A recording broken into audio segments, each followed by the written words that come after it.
तमाम सुनने और देखने वालों से गुजारिश है कि वीडियो शुरू करने से पहले एक मरतबा दरूद शरीफ पढ़ लें। बिस्मिल्लाहिर्रहमानिर्रहीम। शुरू करता हूँ अल्लाह के बाबरकत नाम से जो निहायत मेहरबान और रहम करने वाला है। मैं हूँ मोहम्मद आमिर और आप देख रहे हैं हमारा YouTube channel Mohammad Aamir voice. तमाम सुनने और देखने वालों को मोहम्मद आमिर वॉइस की तरफ से दिल की गहराइयों से अस्सलामु अलैकुम। वीडियो शुरू करने से पहले अगर आप हमारे चैनल पर नए हैं तो हमारे चैनल को ज़रूर सब्सक्राइब कर दें ताकि तमाम नई आने वाली वीडियोस सबसे पहले आप तक पहुंच सके। आइए वीडियो शुरू करते हैं। एक बादशाह महल की छत पर टहलने चला गया। टहलते टहलते इसकी नज़र महल के नज़दीक घर की छत पर पड़ी जिस पर एक बहुत खूबसूरत औरत कपड़े सुखा रही थी। बादशाह ने अपनी एक बांदी को बुलाकर पूछा, किसकी बीवी है ये? बांदी ने कहा, बादशाह सलामत, ये आपके ग़ुलाम फ़िरोज़ की बीवी है। बादशाह नीचे उतर आया। बादशाह पर इस औरत के हुस्न जमाल का सहर सा छा गया था। इसने फ़िरोज़ को बुलाया। फ़िरोज़ हाजिर हुआ तो बादशाह ने कहा, फ़िरोज़, हमारा एक काम है। हमारा ये ख़त फ़लाँ मुल्क के बादशाह को दे आओ और इसका जवाब भी इनसे ले आना। फ़िरोज़ इस ख़त को लेकर घर वापस आ गया। ख़त को अपने तकिए के नीचे रख दिया। सफ़र का सामान तैयार किया। रात घर में गुजारी और सुबह मंजिल मकसूद पर रवाना हो गया। इस बात से लाइल्म के बादशाह ने इसके साथ क्या चाल चली है। इधर फ़िरोज़ जैसे ही नज़रों से ओझल हुआ, बादशाह छुपके से फ़िरोज़ के घर पहुंचा और आहिस्ता से फ़िरोज़ के घर का दरवाज़ा खटखटाया। फ़िरोज़ की बीवी ने पूछा, कौन है? बादशाह ने कहा, मैं बादशाह हूँ, तुम्हारे शोहर का मालिक। तो इसने दरवाज़ा खोला। बादशाह अंदर आकर बैठ गया। फ़िरोज़ की बीवी ने हैरान होकर कहा, आज बादशाह सलामत यहाँ हमारे गरीब खाने में। बादशाह ने कहा, मैं यहाँ मेहमान बनकर आया हूँ। फ़िरोज़ की बीवी ने बादशाह का मतलब समझ कर कहा, मैं अल्लाह की पनाह चाहती हूँ आपके इस तरह आने से जिसमें मुझे कोई खैर नज़र नहीं आ रही। बादशाह ने गुस्से में कहा, ए लड़की, क्या कह रही हो तुम? शायद तुमने मुझे पहचाना नहीं। मैं बादशाह हूँ, तुम्हारे शोहर का मालिक। फ़िरोज़ की बीवी ने कहा, बादशाह सलामत, मैं जानती हूँ कि आप ही बादशाह हैं, लेकिन बुज़ुर्ग कह गए हैं, शेर को अगरचे जितनी भी तेज़ भूख लगी हो लेकिन वो मुर्दार तो नहीं खाना शुरू कर देता। और कहा, बादशाह सलामत, तुम इस कटोरे में पानी पीने आ गए हो जिसमें तुम्हारे कुत्ते ने पानी पिया है। बादशाह इस औरत की बातों से बड़ा शर्मसार हुआ और इसको छोड़कर वापस चला गया, लेकिन अपने चप्पल वहीं पर भूल गया। ये सब तो बादशाह की तरफ से हुआ। अब फ़िरोज़ को आधे रास्ते में याद आया कि जो ख़त बादशाह ने इसे दिया था वो तो घर पर ही छोड़ आया है। इसने घोड़े को तेज़ी से वापस मोड़ा और अपने घर की तरफ लपका। फ़िरोज़ अपने घर पहुंचा तो तकिए के नीचे से ख़त निकालते वक्त इसकी नज़र पलंग के नीचे पड़े बादशाह के नाल यानी चप्पल पर पड़ी जो वो जल्दी में भूल गया था।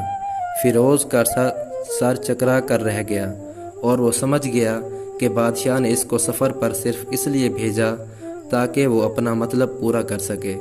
फ़िरोज़ किसी को कुछ बताए बगैर चुपचाप घर से निकला। ख़त लेकर वो चल पड़ा और काम ख़त्म करने के बाद बादशाह के पास वापस आया तो बादशाह ने इनाम के तौर पर इसे 100 दिनार दिए।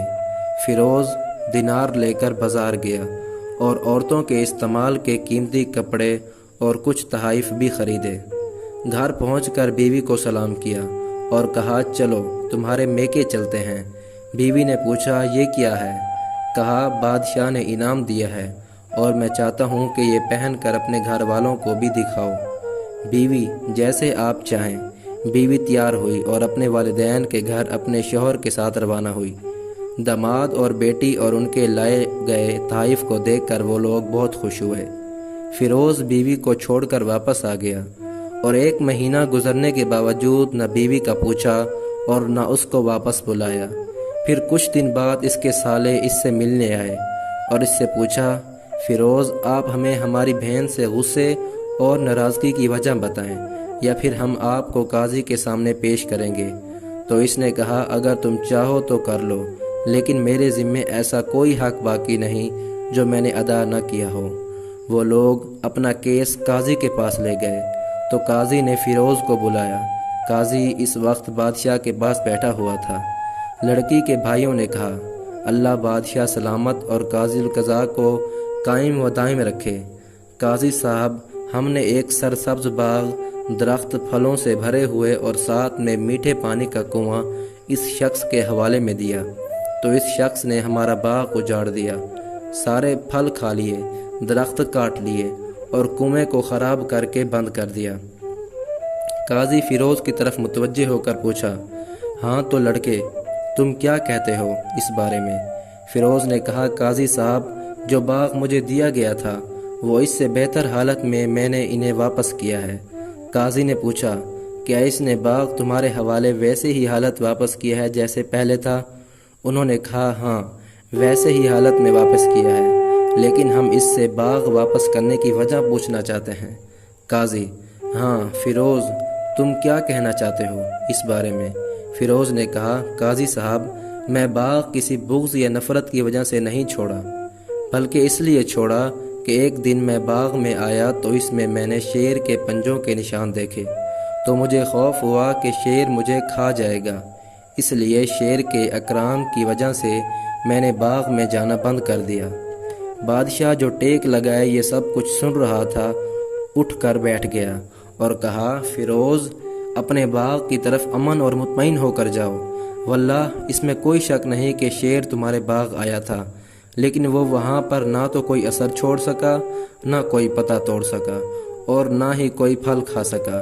وہ وہاں پر تھوڑی دیر رہا اور مایوس ہو کر لوٹ گیا، اور خدا کی قسم، میں نے کبھی تمہارے جیسے باغ کے گرد لگے مضبوط دیواریں نہیں دیکھی۔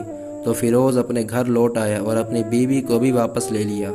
نہ تو قاضی کو پتہ چلا اور نہ ہی کسی نے کسی کو بتایا۔